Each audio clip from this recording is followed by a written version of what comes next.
Coucou tout le monde, aujourd'hui on se retrouve pour une vidéo dans laquelle je vais vous parler de mon parcours scolaire. Donc j'essaie de vous raconter un peu comment j'ai fait pour aller en école de commerce, etc. Ce sont les expériences que j'ai eues et les conseils que j'ai à vous donner donc là je pense qu'en ce moment tout le monde fait ses vœux, etc. sur Parcoursup. Il me semble que ça s'appelait comme ça. Parce qu'avant ça s'appelait APB.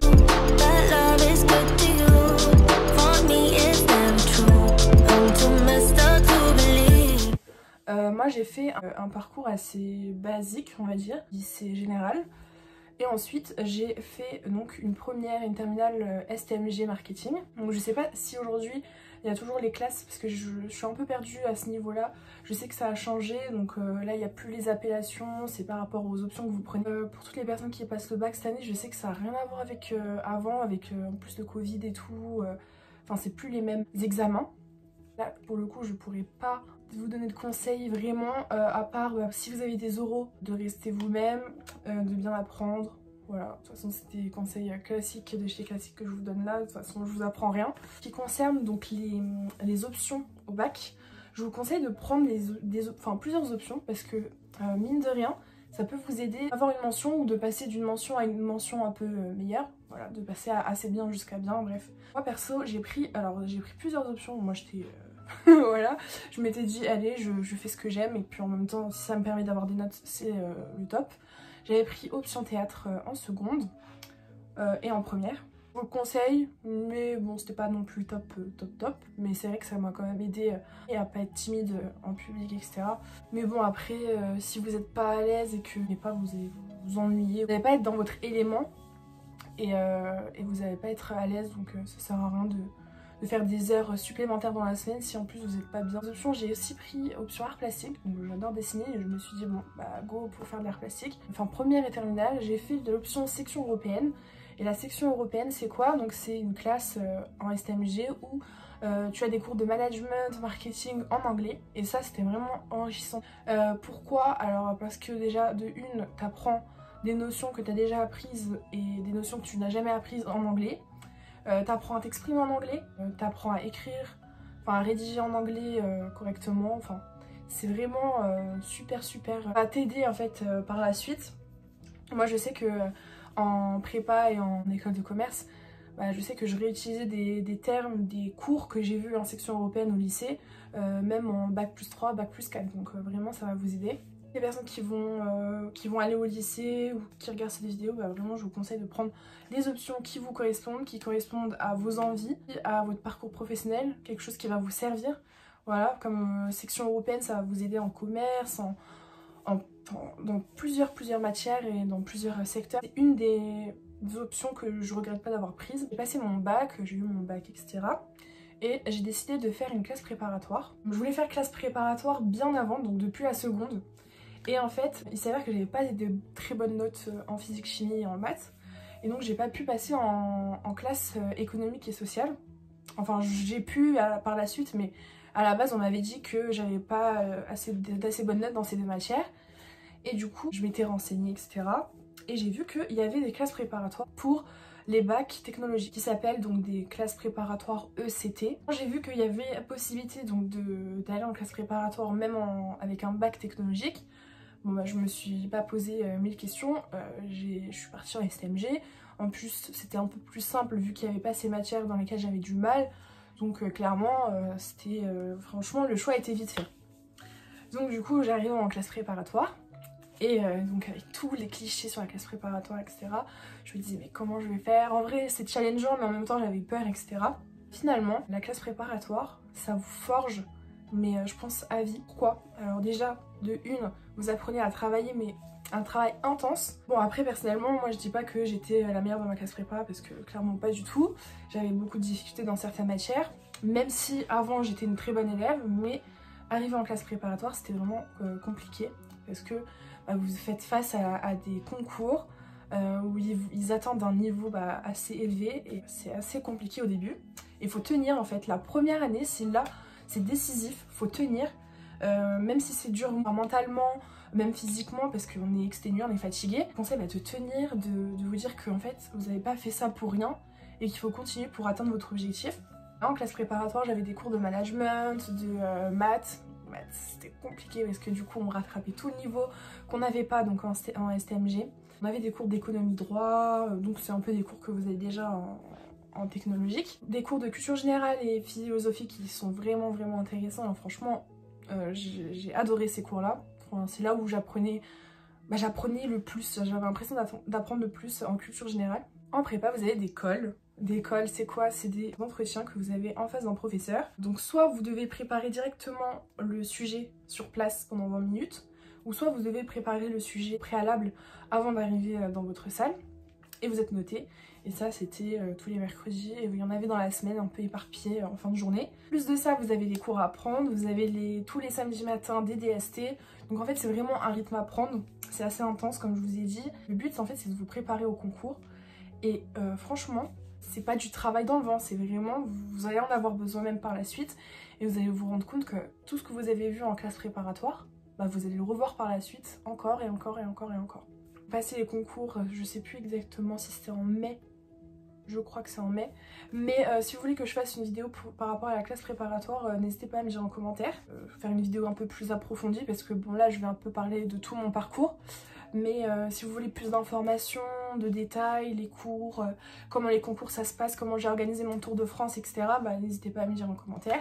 Likez la vidéo aussi et vous abonner parce que franchement ça fait plaisir, voilà. Après les concours, arrive donc le moment que vous avez attendu avec tant d'impatience plutôt. Après 2 ans d'acharnement en fait, tout simplement, après 2 ans d'acharnement, vous vous dites enfin le Graal, vous arrivez en école de commerce.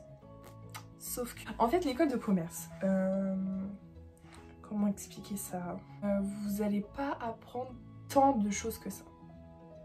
Et je mets des guillemets sur ce que je dis parce que on apprend quand même, hein, on apprend des choses, voilà.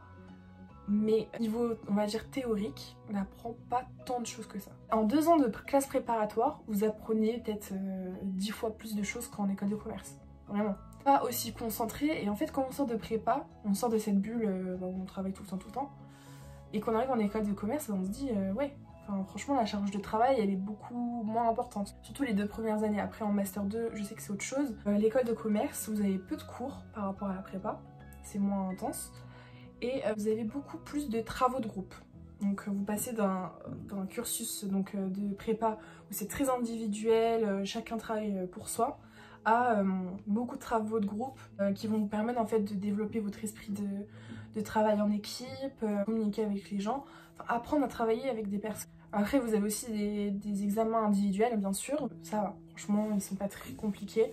Après personnellement je suis nulle en finance donc la finance c'est un peu compliqué pour moi, mais sinon le reste des cours ça va, franchement vous apprenez, vous suivez en cours, c'est assez simple et ça demande pas non plus une mémoire, voilà. Arrive le moment où vous choisissez votre parcours donc en école de commerce, donc vous allez choisir votre école, choisir le parcours que vous voulez, donc l'option de spécialisation etc.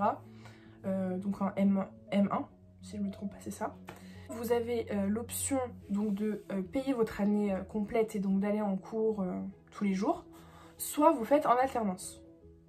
Sauf que l'alternance c'est un autre sujet, mais c'est une galère vraiment. Je sais pas comment vous l'exprimer, à quel point c'est compliqué de trouver une alternance, et encore plus maintenant avec la situation voilà, sanitaire. Compliqué, très compliqué, les entreprises sont moins amenées à embaucher tout simplement, même si l'État a mis plusieurs aides etc.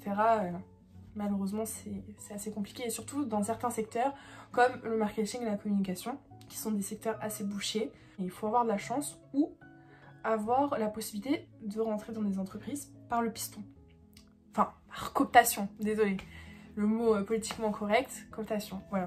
Donc voilà, comment vous dire que pour toutes les personnes qui sont dans des milieux assez défavorisés, donc qui ont des entourages ouvriers, auront moins de chances d'être admis dans des entreprises pour des stages ou alternances que des personnes qui ont des parents qui sont cadres supérieurs, qui ont des connaissances de personnes qui travaillent dans le même secteur. C'est là en fait où on se rend compte que c'est vraiment compliqué.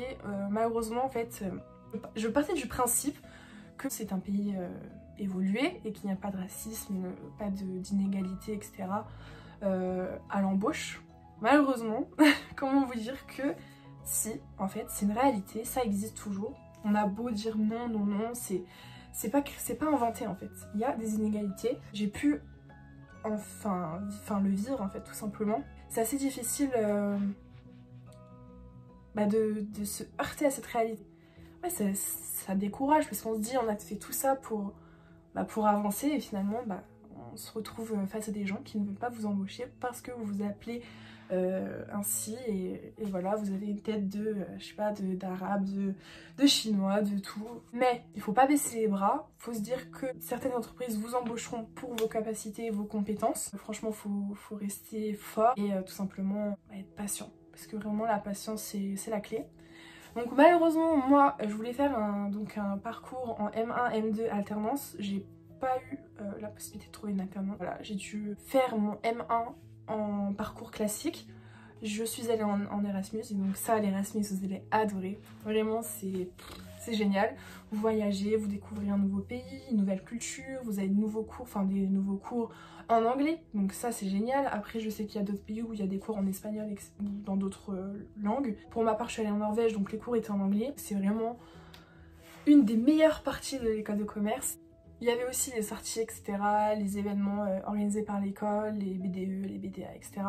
Ça c'était vraiment cool aussi, mais je vous avoue que l'Erasmus, je pense que c'est un des meilleurs souvenirs que j'ai eu de toute ma scolarité. Autre problème qui se pose aussi, c'est lors des stages, donc la question, ou d'alternance, la question de l'expérience.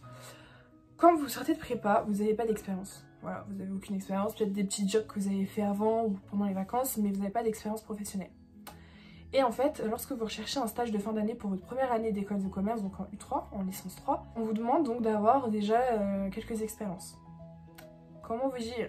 Comment vous voulez que j'ai une expérience si j'étais en classe préparatoire et que j'ai pas eu l'occasion de faire de stage? Donc ça c'était assez compliqué. Contrairement donc aux personnes qui étaient en licence avant en DUT et qui ont passé donc le concours passerelle, elles vont avoir donc plus d'expérience que vous et elles vont être favorisées pour les stages. C'est assez... bon clairement c'est relou mais malheureusement c'est comme ça. Ce problème là va continuer.